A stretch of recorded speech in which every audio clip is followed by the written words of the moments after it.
Just be blessed.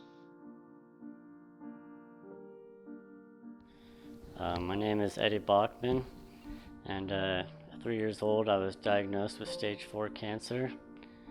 And it all started when I was in Crescent City. I was with my parents. My dad was gone most of the day working and stuff, so I was home a lot of times with my mom. And I was walking around the house and my equilibrium was off, and I'd stumble around sometimes.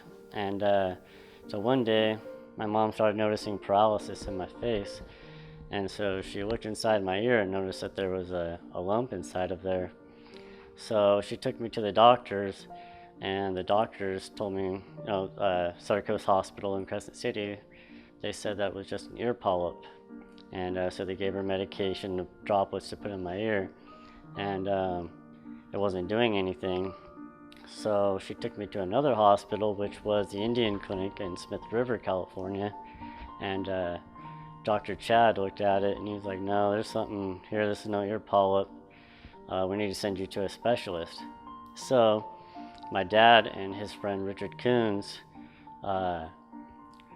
got the day off, and he went down to Eureka and went to the doctors, and they looked inside there and noticed that it was cancer.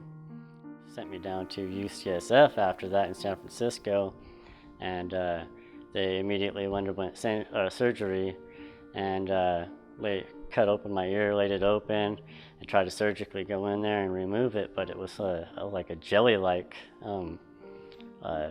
tumor. It was really weird, and they tried to extract it, but they couldn't get a hold of it. Okay, so it was March of 1993, and I was about to undergo my radiation treatment, and I remember I was sitting in the waiting room with my parents, and I was kind of oblivious of what was going on and everything when they were talking to the doctors and all that.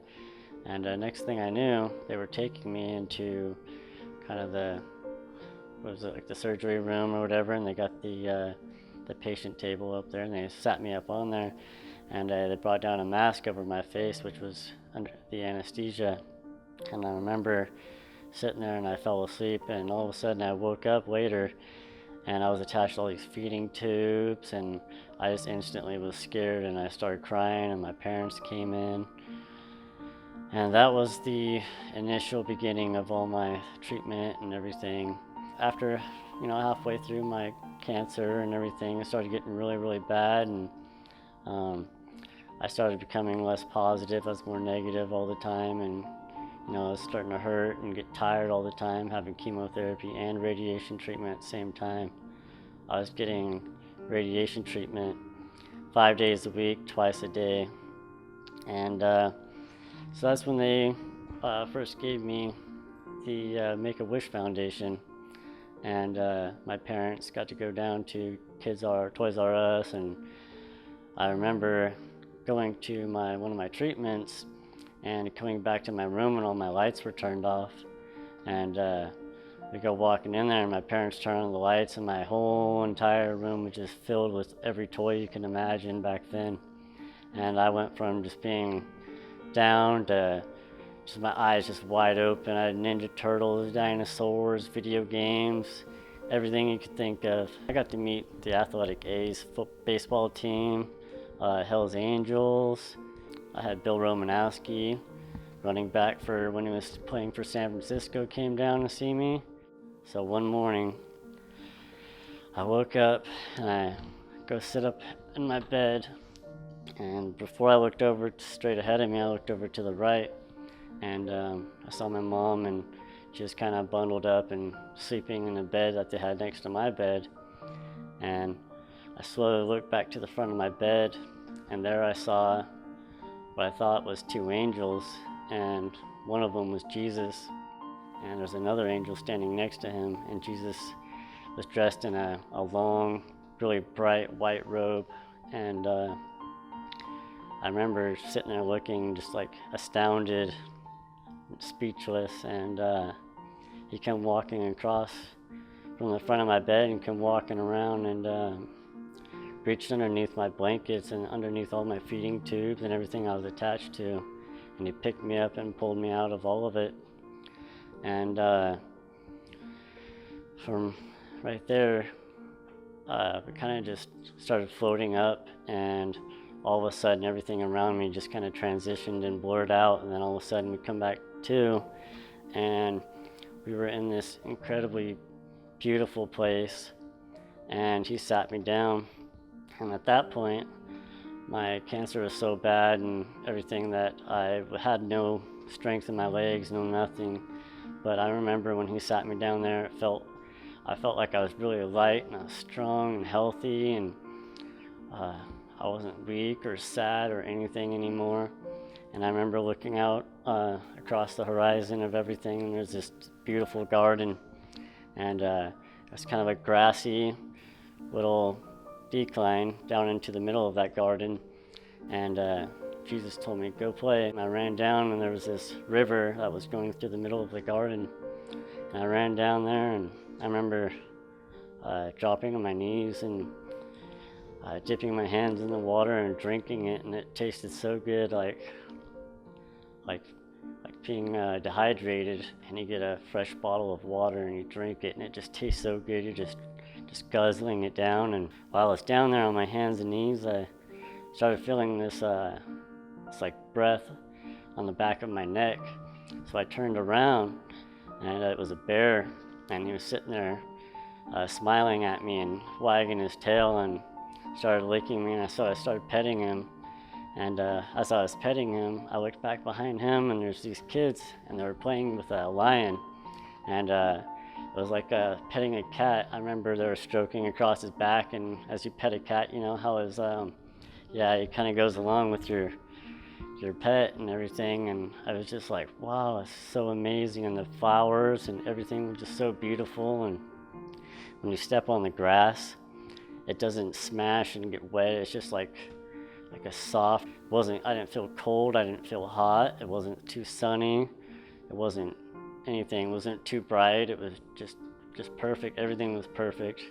And I saw flowers I've never seen before, all kinds of colors and variations. And when I turned around, I looked up, and Jesus was there, and he said, come on, Eddie. And he reached out his hand, and when I reached to go grab his hand, I noticed there was a hole in the middle of his hands. So I grabbed onto him, and he walked me back up to the top of that hill. And at the top of the hill, there's this giant white house. It was like pearl white, like glowing white. It was so bright and clean and nice, and there was a gold-plated pathway that came out the front of it. And I went over to the side of the garden, and above the house was a giant rainbow that went up over the top of the house. And the house had two giant double doors for the entrance. And that gold-plated pathway came around to the edge of the garden. And at the edge of the garden was pearl and gold gate. The gate had pearl kind of swirl design in it, and it had gold bars going across the top of it. And there was a gate there, and it was shut. And to the side of the gate, there was another part of the garden, and it was a grape vineyard.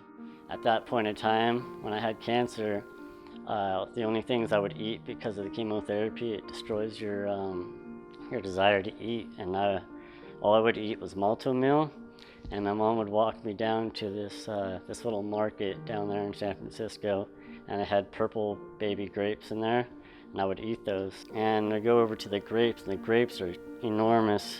I mean, I'm a little kid, and I go pick off this big old bushel of grapes, and we go walking back to the front of that building. But back behind all that building and everything, there's this canyon, and it's all purple mountains across the back there. And so we go back into the front of that building, and he opens up the door, and we go inside, and there's this long hallway. And at the end of the hallway, there's two more giant double doors. And he looks at me, and he says, Eddie, don't ever go through those doors. And I kind of just didn't really think too much of it.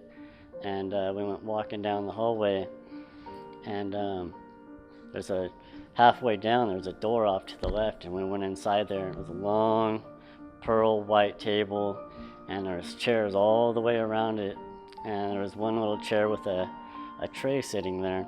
I went and sat my grapes in there, and I began eating them. And I remember they tasted like sweet and just juicy and just really, really good. Like I couldn't have enough to quench my wanting them. It just tasted so good. And Jesus tapped me on the back again, or rubbed my back, and said, "Hey, it's time to go."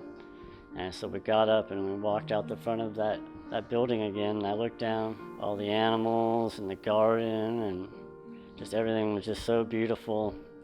And just as I looked away, we transitioned into this other place that was like a desert, and there was like kind of wind blowing a little bit, and it's kind of darker, kind of gloomy-ish. And we go walking, and then all of a sudden we see up ahead of us there's this hill, and up on top of the hill there's 3 crosses, and at the bottom of the middle cross is like a coffee table, like an old wooden coffee table. And we go walking up to it, and there's this red, like blood-soaked robe laying across it.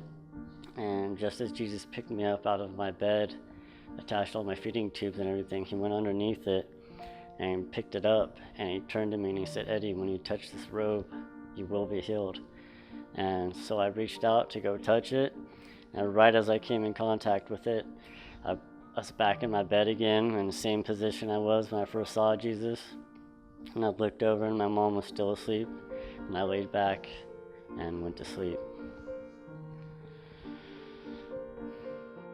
I woke up, and from that day on, I went from going one extreme to telling my parents I wanted to pass away and I'm tired of fighting, to all of a sudden I'm telling my mom stuff out of the Bible, like, you know, who Jesus is, and did you know that there's rainbows in heaven, and just telling her all this stuff about heaven. And she begins to question, she's like, "What?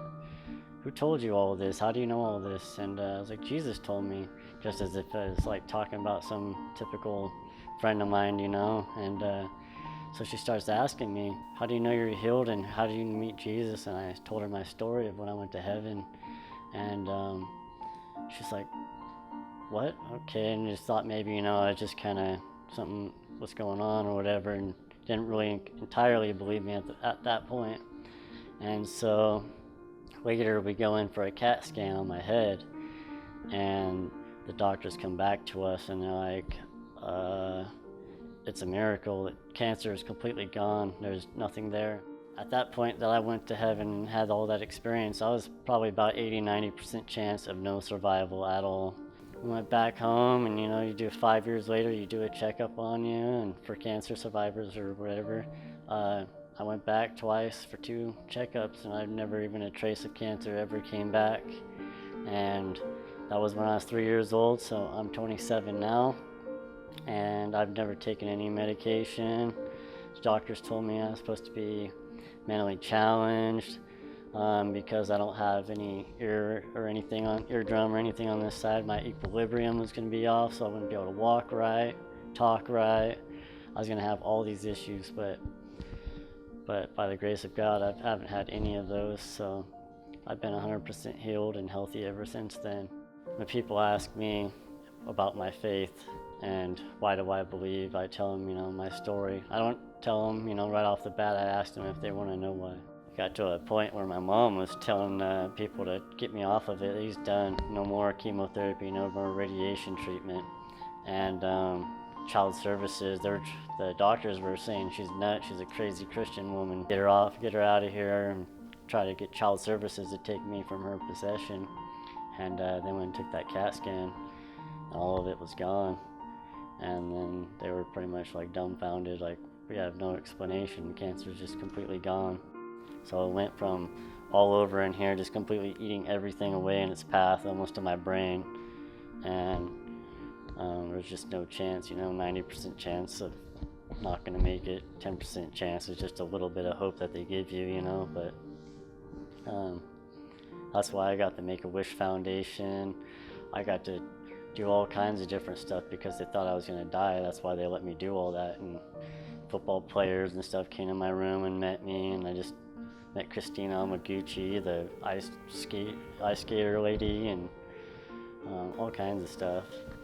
And I ended up getting to keep all those toys. Usually they take them back after the child passes away, they take them back. But I survived, so I got to keep all of them. So I was like, yes. After that, they closed all of this off with scar tissue. They completely just like sewed it shut. They were gonna sew my eyelids shut, my eyes shut, because there's a lack of moisture that would get to my eye. It was gonna rot out, and then I'd have to close it anyways. My mom was special ointment, and she had to put it in my eye every single day. I don't know how many times a day. And thank God for her for doing that, because otherwise I wouldn't have had a left eye either. So growing up, I was a lot smaller than everybody else because my growth was stunted. I had a pretty mellow life growing up, teenage years. You know, my mom and my dad, they disciplined us when we needed to be, and they told us what was right from what's wrong, you know. And me and my brother, we got along real well and argued a little bit here and there, like most brothers do. But to this day, you know, we've always been best friends. And so I've always had a best buddy with me always, you know, and still to this day. God showed our family a lot, like how valuable love is. Treat each other with respect and take care of each other, you know. And my dad, he would get really mad at us if we ever picked on anybody or did anything like that. He never allowed it, neither did my mom. But even so, being a lot smaller than everybody, maybe people picked on me here and there, but for the most part, a lot of kids were really nice to me. God blessed me with a lot of friends, and a lot of nice friends actually, growing up all the way from really young to being in high school. And I told a few of my friends, you know, my story as a little kid, and changed them a lot. And I remember watching people, being a little kid, I didn't really understand the significance and how great that story is in my experience of being with God and seeing Him. So now I decided that I wanted to take my relationship and my dedication to God a step further, and that was baptism.